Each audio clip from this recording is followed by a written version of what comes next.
Voilà. Shavua Tov, Umvorach, une bonne semaine. On attaque la semaine avec encore une magnifique histoire que m'a raconté mon grand frère samedi soir dernier, comme on était en Israël. Donc, j'ai dit, Bezrat Hashem, c'est là, je le raconte ce soir. Encore bien sûr sur le Baal Shem Tov. Avec le Baal Shem Tov qui, à la sortie de Shabbat, se trouve à la synagogue, fait Arvit. Il y en a, ils se pressent pour partir. Baal Shem Tov, il est resté, il a fini Arvit, samedi soir. Et arrive une femme et dit au Baal Shem Tov, Rabbi, j'ai besoin d'argent. Je dois marier ma fille, j'ai besoin d'argent. Le Baal Shem Tov qui dit à tous ses élèves autour de lui, que chacun mette la main à la poche, et sortez l'argent que vous avez. Alors qu'on est sorti de Shabbat, personne n'a de l'argent sur lui. Et chacun sort de l'argent et donne au Baal Shem Tov, chacun tout ce qu'il a dans la poche, alors qu'ils ne sont pas censés avoir. Et il lui donne la somme, et elle voit que c'est la somme exacte. C'est la somme qu'elle a besoin pour faire le mariage de sa fille. Cette histoire a été racontée par son élève, le Maguid de Mezrich.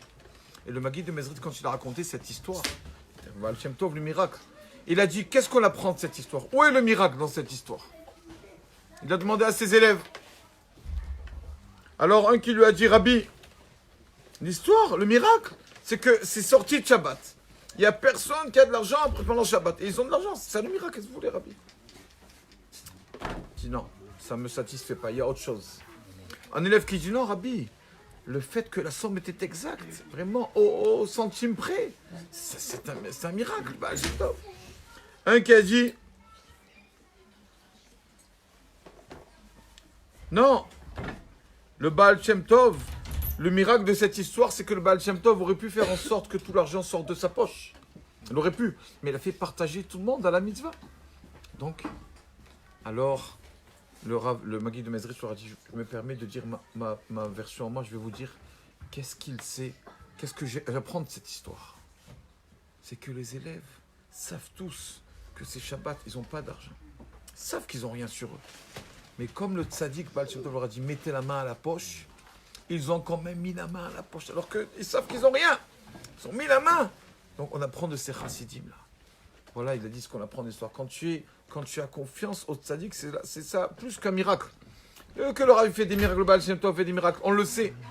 Mais le fait que les élèves ont cru, le Baal Shem Tov a dit, mettez la main à la poche. Alors on sort du Shabbat, on n'a rien du mouktsé, on n'a rien du tout dans la poche. Ils ont mis la main, c'est ce qu'on apprend les tzaddikim. De là, on voit que quand on est ma'amin, quand on croit en un tzaddik, alors que comme ça, la bracha, elle peut passer. Quand c'est un tzaddik, il nous fait la bénédiction, et si nous, on ne croit pas à cette bénédiction, la bénédiction ne se réalise pas. On a eu plusieurs histoires comme ça. Il faut, quand le tzaddik fait la bénédiction, croire en cela, alors la bénédiction se réalise. Il y a eu une histoire cette semaine, je l'ai imprimée parce qu'elle est tellement belle. Une histoire avec un Rav qui est encore vivant, que Dieu lui donne la longue vie. Il s'appelle le Rav Chaim Kanievski. Il habite là-bas, Rehov Rashbam, et il y a, pour le voir ce Rav, il faut s'inscrire tellement que le monde veut le voir. Personne vient du monde entier voir ce tzaddik, Rabbi Chaim Kanievski. Une maison toute simple. Il habite dans une maison très modeste et tout, mais tout le monde entier a besoin de ce Rav. Et donc, avant, il parlait aux gens, tellement qu'il y a du monde, maintenant il leur disait bracha v'atzlacha. 2 mots, tellement qu'il y a du monde. Et maintenant il dit boua. Que boua, il dit bracha v'atzlacha. Il dit les initiales de bracha v'atzlacha. Il dit même pas les 2 mots, boua, tellement qu'il y a du monde. Rav Chaim Rabotai, l'histoire s'est passée il y a 2 semaines. Arrivent 2 amis chez Rav Chaim Kanievski. Et un des 2 amis lui dit, Rabbi, j'ai besoin d'une bracha. Je veux me marier, mais il y a au-dessus de moi mes 3 sœurs qui ne sont pas encore mariées.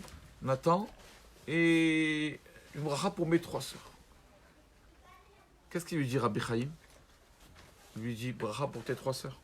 Écoute ce que tu vas faire. Toi et ton ami là, vous allez étudier la Gemara de Baba Batra dans les 24 heures qui suivent.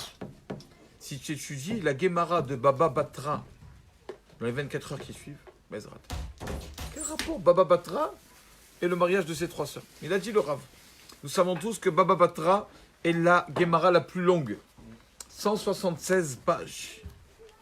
Qu'est-ce qu'il a fait, celui-là qui avait les 3 sœurs au-dessus de lui? Il a étudié, il s'est mis à étudier Gemara Baba Batra. D'accord? Il est resté toute la journée et toute la nuit, bien sûr. On ne peut pas en une nuit. Il a fini la Gemara en 24 heures, Baba Batra. Il a fini la Gemara et donc l'histoire continue que, comme il a dit Rav Chaim Kanievski, ça s'est passé. Une première sœur s'est mariée, s'est fiancée, une deuxième sœur s'est fiancée et la troisième sœur s'est fiancée avec son copain qui est venu avec lui, chez Rav Kanievski. Ça c'est maman, je réalisé. Comment ça se fait? Quel rapport Baba Batra, la Gemara et le tzaddik a sorti de sa bouche? Hachem met dans les paroles du tzaddik, on ne comprend pas. Mais comme l'élève qui est la bracha pour ses 3 sœurs a été ma'amine, il avait confiance comme ça sort de la bouche du Rav, ça va se réaliser. Il a fait comme ça, il a étudié la Gemara Baba Batra et les 3 sœurs se sont fiancées. Donc c'est ça l'histoire du Baal Shem Tov qu'on apprend que le tzaddik ça ne suffit pas. Quand il nous bénit, ça ne suffit pas. Quand nous sommes là, on dit Amen, on croit en cette bracha. S'il dit quelqu'un qui est malade, tu vas guérir. On dit ouais, va guérir. On ne croit pas. La bracha ne se réalisera pas, même du plus grand tzaddik du monde.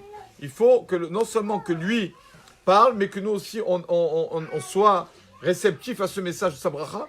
Alors si on est mamine, on croit le tzaddik, alors la bracha se réalise. Shavuot Tov U'Mevorach.